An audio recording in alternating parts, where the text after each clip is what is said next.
Hello students, today we'll find out how we can treat the goodwill when a partner retires. जब भी एक partner retire होता है तो हम गुडविल को जिस तरीके से ट्रीट करते हैं वो डिपेंड करता है कि वो कौन सी गुडविल है. As you already know that there are two types of goodwill. One is your book goodwill and the second is your valued goodwill. Class book goodwill आपकी या तो बैलेंस शीट के क्वेश्चन में गिवन होगी या adjustment में भी given होगी, तो वहां पे लिखा होगा बुक गुडविल. ओके, तो बुक गुडविल को आपको क्या करना है, आपको उसे ओल्ड पार्टनर्स को उनके ओल्ड रेशियो में डिस्ट्रीब्यूट कर देना है और ये आप डिस्ट्रीब्यूशन उनके पार्टनर्स कैपिटल अकाउंट में करेंगे. Now class, old ratio you are very much aware और old partner you are very much aware, but retirement के केस में आपको कंफ्यूजन ना हो इसलिए इस बात को क्लियर करना बहुत जरूरी है कि जो पार्टनर रिटायर हो रहा है वो भी ओल्ड में इंक्लूड होगा.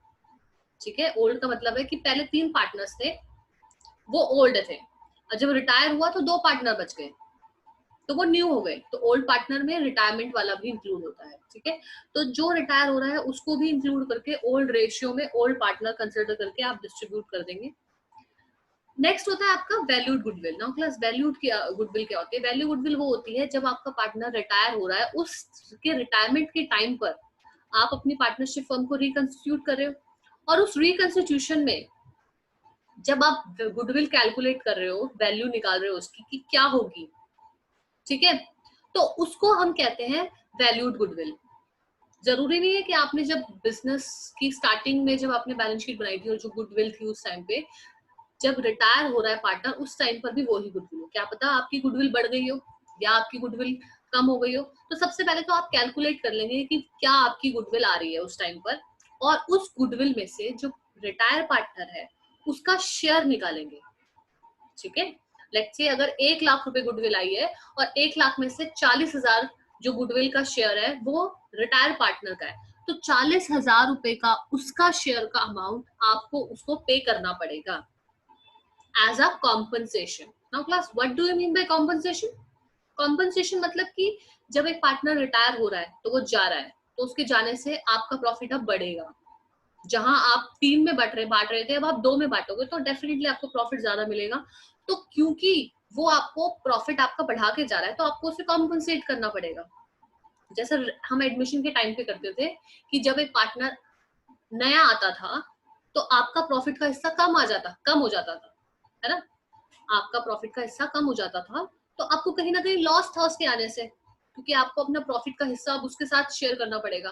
तो आप क्या बोलते थे उसको कि आप कॉम्पनसेशन दो हमें, क्योंकि हमारा प्रॉफिट कम हो रहा है. लेकिन अब तो आपका प्रॉफिट बढ़ रहा है और किसकी वजह से हो रहा है? रिटायर पार्टनर के जाने की वजह से. तो आप क्या बोलोगे उसको अब कि आप हमसे कॉम्पनसेशन ले लो. ठीक है, यानी रिटायर पार्टनर अब आपसे कॉम्पनसेशन का अमाउंट मांगेगा और वो कॉम्पनसेशन का अमाउंट उसे आप कहां से दोगे? वो आप गुडविल को वैल्यू करोगे और उसका शेयर निकाल के आप उसमें से दोगे. नाउ क्लास, लेट्स से कि 40,000 रुपए गुडविल आ जाती है और 2 पार्टनर बचे, तो अब उसको बांटे कैसे? ठीक है, this is a very important question कि अब उसको बांटे कैसे. एक पार्टनर बोल सकता है कि मैं कुछ भी नहीं देने वाला, कॉम्पनसेशन का अमाउंट आप दो इसे. दूसरा पार्टनर बोल सकता है कि नहीं नहीं हम दोनों बराबर बराबर देंगे. तो इस बात में कॉन्फ्लिक्ट हो सकते हैं कि कितना कितना हमें डिस्ट्रीब्यूट करना है. तो इसका बहुत ही सिंपल सा तरीका है कि अगर आपको 40,000 रुपए उसकी गुडविल का शेयर उसको कॉम्पनसेट करना है तो आप गेनिंग रेशियो में उसको कॉम्पनसेट करेंगे. गेनिंग रेशियो हमने लास्ट क्लास में आपको पढ़ा दिया था कि क्या होता है. गेनिंग रेशियो होता है कि उसके जाने से जो आपको प्रॉफिट का हिस्सा बढ़ रहा है वो कितना कितना बढ़ रहा है. ठीक है, कितना कितना बढ़ रहा है, किस रेशियो में बढ़ रहा है. अगर आप पार्टनर ए के पास अगर ज्यादा प्रॉफिट उसका बढ़ रहा है तो वो ज्यादा कॉम्पनसेट करेगा. अगर पार्टनर बी को कम प्रॉफिट बढ़ रहा है उसका एज कंपेयर टू ए, तो वो कम कॉम्पनसेट करेगा. तो जिसको ज्यादा फायदा हो रहा है उसको ज्यादा पैसा देना पड़ेगा कॉम्पनसेशन का 40,000 में से, और जिसको कम हो रहा है वो उसको कम देना पड़ेगा. ओके, तो इसकी आप जर्नल एंट्री अगर देखें तो उसकी जर्नल एंट्री होती है gaining partners capital account to partners retiring partners capital account. अगर सी निकल रहा है तो ए और बी बचे तो आप लिखेंगे A capital account debit, B capital account debit to C capital account. ठीक है, और अमाउंट सी के में तो पूरा आएगा 40,000, लेकिन ए और बी की कैपिटल में सिर्फ उतना आएगा जितना वो दे रहे हैं 40 का. ठीक है, अगर उनका गेनिंग रेशियो कह रहा है कि आपको बराबर 1:1 का है तो मतलब बराबर बराबर 20 ए के में से जाएंगे और 20 आपके बी के में से जाएंगे, ठीक है। और अगर आपका 3:1 का है तो ए के उसमें से 30,000 जाएंगे और बी के उसमें से 10,000 जाएंगे। So it depends on the gaining ratio. Okay, so let's understand this scenario with the question देखेंगे स्क्रीन पे। L, M and O are partners sharing profits and losses in the ratio of 4:3:2। तीन partners हैं, profit और loss वो distribute कर रहे हैं आपस में 4:3:2 के रेशियो में। अब M जो है वो रिटायर हो जाता है, ठीक है, और जो गुडविल है फर्म की वो कैलकुलेट होती है। गुडविल इज वैल्यूड एट 72,000, ठीक है। M रिटायर होता है और गुडविल वैल्यूड हो जाती है 72,000। अब आपको करना है calculate M's share of goodwill. M की सबसे पहले तो शेयर ऑफ गुडविल कैलकुलेट कर लो and pass the necessary journal entry. और उसकी नेसेसरी जर्नल एंट्री जो है वो आप पास करेंगे for the same without opening the goodwill account. Goodwill account नहीं ओपन करना, बस नेसेसरी जर्नल एंट्री करनी है। L and O decided to share the future profits and losses in the ratio of 5:3। Now class आपको given क्या क्या है कि गुडविल है, गुडविल में शेयर निकालना है M का और उसका गुडविल का उसको बांट देना है जितना उसका शेयर है। तो उसको बांटने के लिए तो हमें गेनिंग रेशियो चाहिए होगा। गेनिंग रेशियो के लिए आपको चाहिए नया रेशियो और पुराना रेशियो। पुराना रेशियो भी गिवन है, नया भी गिवन है। गेनिंग रेशियो सबसे पहले तो निकालेंगे। सो गेनिंग रेशियो का formula as you know that old ratio of L, M and O is 4:3:2। M retire हुआ, अब जो नया रेशियो आया L और O का तो आया 5:3।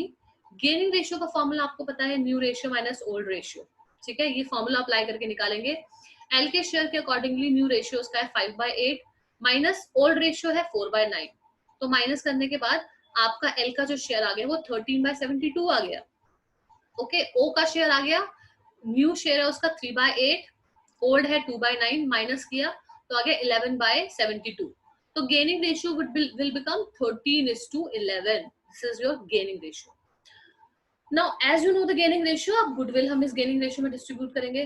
फर्म की जो टोटल गुडविल दे रखी है वो है 72,000 रुपए। एम का शेयर कितना है, तो फर्म की है लेकिन हमें तो एम की शेयर निकालना है ना। एम का शेयर हो जाएगा 72,000 इंटू 3/9, तो एम का शेयर आ गया 24,000 रुपए, ठीक है। सो ये जो 24,000 रुपए है ये एल और ओ को देना है, उनके एल और ओ को देना है, उनको देना है इसको गेनिंग रेशियो में, ठीक है। तो 13:11 के हिसाब से गेनिंग रेशियो में एल के हिस्से में आया 13,000 रुपए और ओ के हिस्से में आया 11,000 रुपए, क्लियर। तो जनरल एंट्री होगी आपका gaining partners capital account to retiring partner. Gain किसको हो रहा है, एल और ओ को, तो L's capital account debit, O's capital account debit to M retiring partners capital account which is 24,000। so that is how you will do this journal entry, ठीक है। ये तो हो गया क्वेश्चन एक जिसमें आपने बात करी कि जर्नल एंट्री करनी है आपको वैल्यूड गुडविल की। नहीं, अगर आपको मान लो क्वेश्चन में बुक गुडविल भी दी हो तो उसको कैसे ट्रीट करते हैं वो एक क्वेश्चन के जरिए समझेंगे यहाँ पे। Let's take another question. Now the second question says Hanny, Pammy and Sunny are partners, ठीक है। तीन पार्टनर्स है, प्रॉफिट और शेयर कर रहे हैं रेशियो में 3:2:1 के। Goodwill is appearing in the books at value of ₹60,000। Book में जो गुडविल है वो है 60,000 रुपए, तो this is 60,000 is the book goodwill, okay. Pammy retires हो गया and at the time of the Pammy's retirement goodwill is valued at 84,000। Pammy के रिटायर होने पर जो फर्म की जो गुडविल उस समय पे कैलकुलेट की गई वो थी 84,000, क्लियर।